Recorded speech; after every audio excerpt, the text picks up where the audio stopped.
Tonight, the cleanup continues in Saskatoon after an intense amount of rain fell in a short period of time.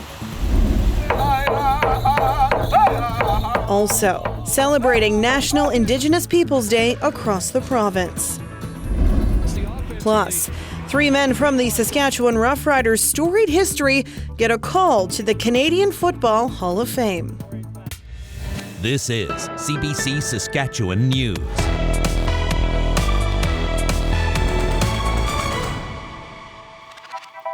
It is Tuesday, June 21st, National Indigenous Peoples Day, and the CBC Saskatchewan News starts right now.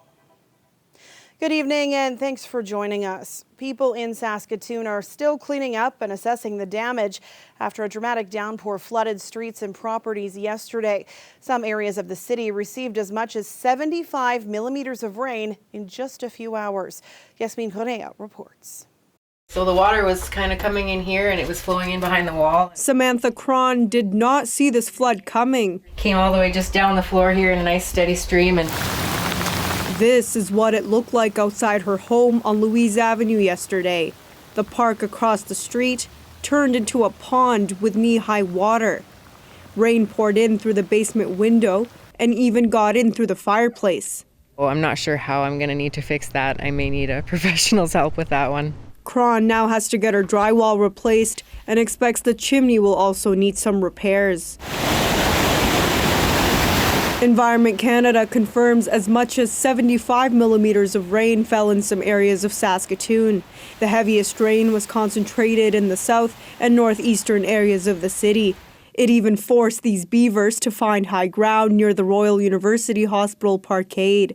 Some underpasses were impassable, people paddled through the streets, others had to abandon their cars, while some were stranded.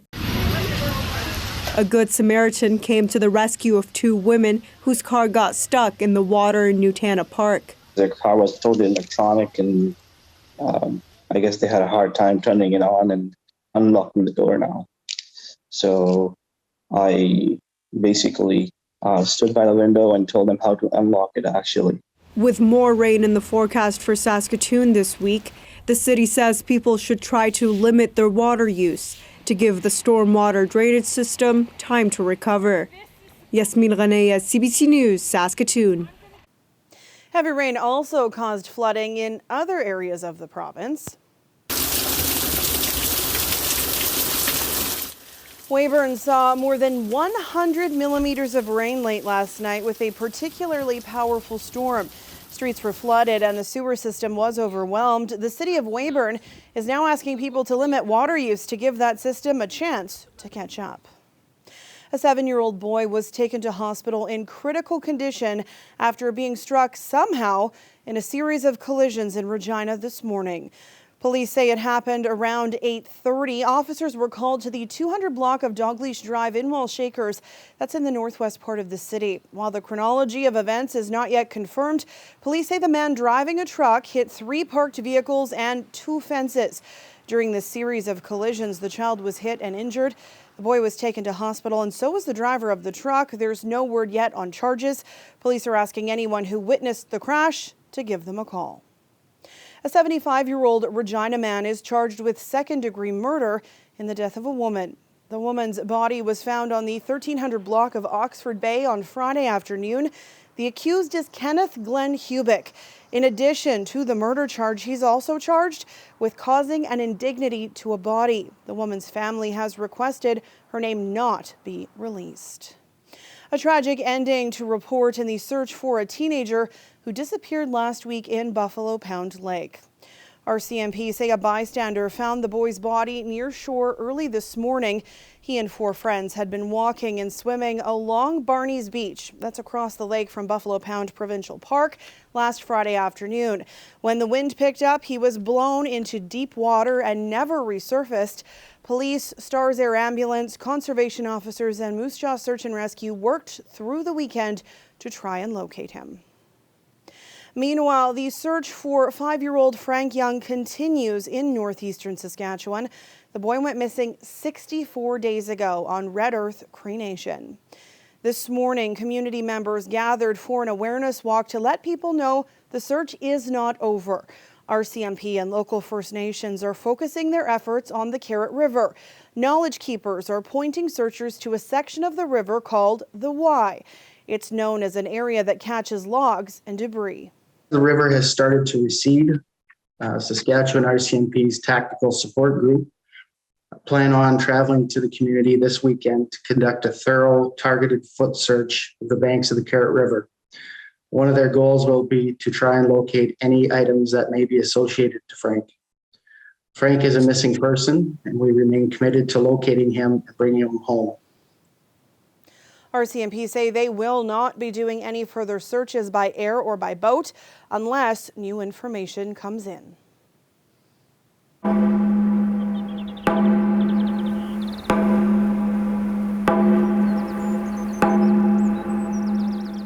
Celebrations and ceremonies are happening across the province to mark National Indigenous Peoples Day. It's a day to build cultural understanding and to create a path toward reconciliation between Indigenous and non-Indigenous people. And for many, it's a day of hope. Jason Warwick explains. Dancing and drumming began a day of celebration at Wanuskewin Heritage Park near Saskatoon to honor National Indigenous Peoples Day. I just love this day because you see so many people coming onto the land to learn, to celebrate, to share. The crowd grew throughout the day. Young and old, newcomers and Indigenous people, school groups and many others learned about the long history of this place, which dates back at least 5,000 years. People here say that this day is about educating all Canadians about some shameful aspects of Canada's colonial culture, but the day is primarily about celebrating Indigenous languages, culture and accomplishments. One proud visitor to Wanuskewin is Candace Wasakase. She lives in Saskatoon and is a member of Kakawishtahow First Nation. Wasakase notes it wasn't always possible for Indigenous people to celebrate their identity. You know, so many times as a young person, hiding your identity was a big part of survival in Saskatchewan. And this morning, I was able to actually work with a whole group of farmers, and we were talking about bison. And they were listening to Indigenous storytelling from our elders, and they've embraced this. And I no longer felt I had to hide my identity. I don't think I've ever felt that before.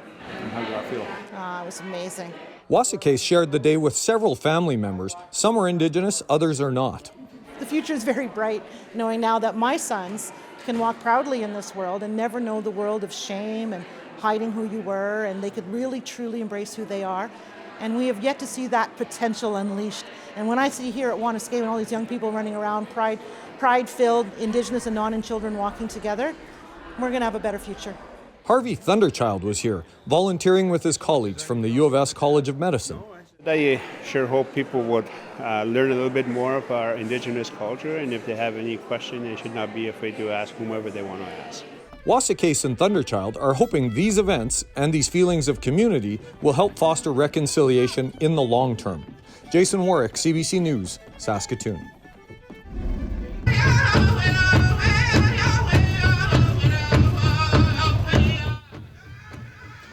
A beautiful jingle dance at Regina's City Square Plaza today. Organizers say it was a chance to feel the history, joy, and culture of First Nations, Métis, and Inuit people. Oh, I feel very honored and privileged to be asked to share my style and dance. It's when we dance, we celebrate life. So I'm dancing because I feel happy in that I can move and dance and walk. Many people are also remembering and reflecting the terrible historic wrongs that have been inflicted on Indigenous peoples. Today, the government of Saskatchewan and the Lieutenant Governor dedicated a new residential school memorial at Government House. The monument's centerpiece is a rock from the northern side of the Qu'Appelle Valley. It features a map of Saskatchewan showing where 20 former residential schools were located. Indigenous elders were consulted throughout the construction and development. It will serve as a monument for reconciliation and a spiritual place for survivors who continue to suffer the effects of residential school abuses. I could honestly say in my community, there's over 50% of our people that are healing. And healing is a lifetime journey. It's a journey of each and every one of you sitting here who are non-Indian. The province says the memorial helps fulfill the Truth and Reconciliation Commission's 82nd call to action. The National Indian Residential School Crisis Line provides support to survivors and others affected. You can access referral services 24 hours a day, 7 days a week. The number 1-866-925-4419. Now, the spotlight is on Indigenous heritage and culture today, but some First Nations in Saskatchewan see an opportunity to channel that interest year-round and attract tourism dollars. Bonnie Allen reports. In northwestern Saskatchewan, Robert McCollum knows these waters, this land, and their history. Nice day for a canoe. Now he's training to be a certified guide for tourists. His home community of Waterhen Lake Cree Nation just purchased this eco-lodge inside Meadow Lake Provincial Park. Being able to let other people see how you live, and maybe be able to even teach them something. Indigenous tourism is growing. Eco-Lodge manager Jesse Morin has big plans to sell packages with trapping, fishing, canoeing, even sleeping in teepee lodges like this to be erected soon. People are looking for something authentic. When you leave this place, you get to witness the wilderness of the boreal forest, but you also get a better understanding of who we are as people. A recent survey of North American and European tourists found there is an appetite for Indigenous-led tourism, but only if it does not exploit the community and it does provide an authentic cultural experience. The problem, what one considers authentic is often based on stereotypes. We're not the Peter Pan type style Indians, right? That image isn't who we are, but there are elements of our culture that we want to showcase, right? Our dancing. What's authentic is evolving, says this tourism coordinator. An Indigenous tourism corridor around Saskatoon includes a casino and golf resort, a heritage park with bison, and now these glamping teepee lodges. And soon, guided tours explaining the history of residential schools. So it's really, really dark truths that we are going to showcase and tell those stories. In spite of all of that, look at who we are now. As for Robert McCollum, what he's offering is simple. A chance to connect with him and nature. Bonnie Allen, CBC News, Greg Lake, Saskatchewan. We'll have more on how the community is training its own people to capitalize on jobs coming up a little later in the show. Sunny, windy, some clouds, some rain. It's been a really interesting couple days weather-wise in our province, but that rain sure is making the grass real green and really tall. It's also the first day of summer, so let's see what Mother Nature has in store. Christy Kleiman-Hagel will have your full forecast after the break. Stay with us.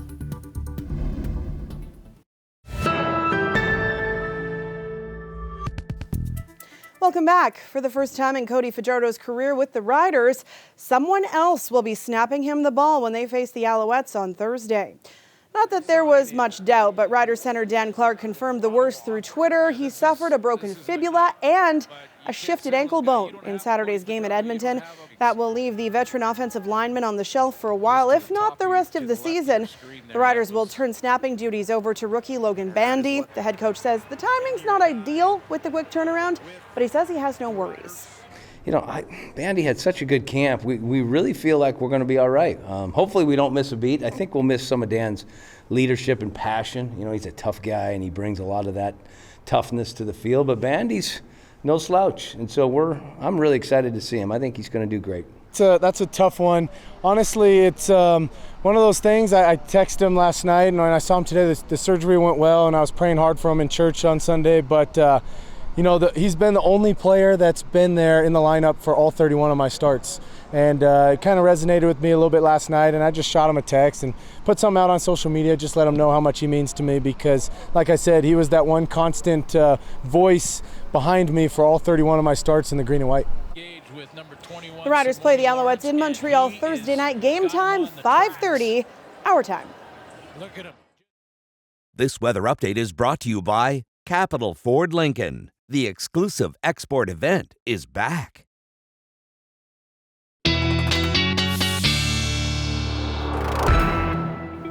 And meteorologist Christy Kleimanhagen joins me now. This time last year, we couldn't stop talking about how dry it was. And this time, all we're talking about is how it won't stop raining. Oh, I mean, it's been a wild couple of days of weather with lots of rainfall and very varied across the province, even within some cities. Vastly different amounts of rainfall depending on where you are. Here's a look at some of our storm totals across the province. Yesterday, you can see Weyburn, 111 millimeters. We saw the flooding that resulted from that. And Saskatoon was an interesting one because you really varied across the city. The airport reporting 1 millimeter of rain through the whole day, whereas some neighborhoods reporting on social media over 100 millimeters, and Environment Canada again saying that 75 millimeter range definitely in place in many areas of the city. Other areas of Saskatchewan were in that kind of 30 to 50 millimeter rain, and we did actually see a tornado, a very weak one though, in parts of southwestern Saskatchewan yesterday at about 5:40. So it was an active day of weather. Today it has been a little bit quieter. We are seeing temperatures a little cooler with all of that rainfall out there, and as we continue through the next couple of days, we are going to start to see that build up. Now, winds have been interesting in Regina. We did see some very strong gusts earlier this evening, winds gusting to 70 kilometers per hour with a passing cell. Now that has died down nicely and things are quite a bit more calm out there. We are still seeing some showery weather on our radar, including some thunderstorm activity that continues, especially in that southeastern corner of the province. As you make your way through tonight, you will see that start to move on and some clearing, a little break in between systems, but not the end of our rainfall. We are watching another system making its way in for your Friday into your Saturday. Now, this system looks to bring the most of the rain into parts of central Saskatchewan, especially north central Saskatchewan, Prince Albert up towards L'Orange. So something to watch in terms of amounts. It is still hard to say. It looks like we could see some pockets of very heavy rainfall. This model bringing those heavy rainfall amounts into the west side of central Saskatchewan. Meadow Lake, you could see anywhere in that 40 to 50 millimeter range. We'll have to watch it as we get closer to, because of course things could still change, but it does look like a good soaking through much of central Saskatchewan.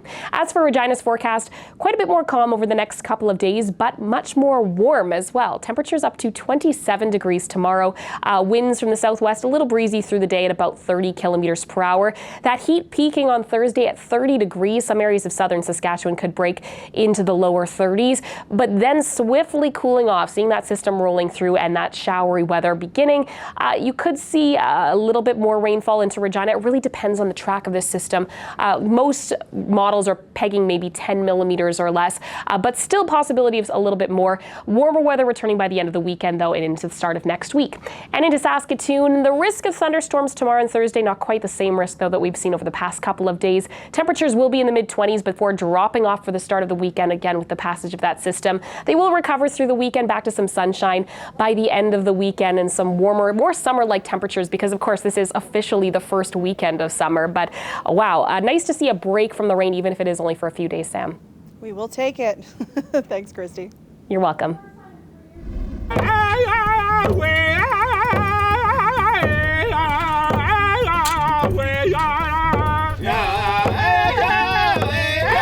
In Saskatoon today, the Saskatchewan Health Authority held a ceremony to mark its commitment to truth and reconciliation. Grand Chief Dave Gamble led the ceremony, and a truth and reconciliation flag was raised outside the SHA corporate head office at Saskatoon City Hospital. It will be flown there permanently.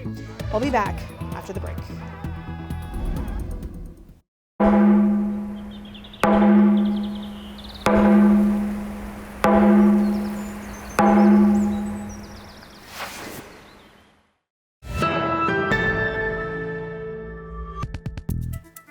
Welcome back. Many Indigenous communities are banking on education to chart a more prosperous path forward. Our next story is about a training program in a northern Saskatchewan First Nation that many are hoping will lead to more opportunities and jobs. Bonnie Allen has the story. Nearly 400 kilometers northwest of Saskatoon, the Waterhen Lake Cree Nation Community Centre has been turned into a pretend restaurant for the day. Okay, so this one is just for that lady. It's a test run for about 24 students in the Saskatchewan Tourism Education Council's Ready to Work program, offered here on reserve. Yeah, very nice, like that. 20-year-old Joella Pratt has spent weeks learning how to cook and serve customers. I was really shy before, but after this, I'm not that shy anymore. 12 weeks completely transformed you? Yes, it's really cool. This cracker meal, right? Egg wash, flour, bread. Instructor Garnet Heinrichs is a chef from Saskatoon. We give them the workplace essential skills that they need to go out to the workforce and teach them some cooking skills, some serving skills so that they can go out to the real world and make it at a resort or a mine or wherever they choose to work. This comes as Waterhen Lake Cree Nation launches its own tourism business. It recently purchased an eco-lodge inside Meadow Lake Provincial Park. So this is going to be we're making a red rose tea cheesecake. Métis chef Jenny Lessard is designing a menu and providing orientation to First Nation staff who will run the lodge. Who better to do that than the people who have occupied these lands for hundreds and hundreds of years? I was at a tourism conference a few years ago and I recall someone saying, "Nothing about us without us." For many, this training is a first step to finding a job in their own community or beyond. Chef Heinrichs used to work at a northern mining camp. Like when I went to the mine up north, I didn't have all the tickets they wanted me to have. So they had to give me the training on site. So when you already apply and they see the list of certificates there, that's appealing to them. They don't have to train you, right? You can just walk into the job and do the job. After this, LaPratte says she won't let fear of the unknown hold her back. I feel like that's just kind of just a little negative voice speaking in the back of your mind. Because after this, I realized, there's nothing really to be scared of. She's been promised a job at the Eco Lodge, but may also use these skills to move to the city and work her way through university. Bonnie Allen, CBC News, Waterhen Lake Cree Nation.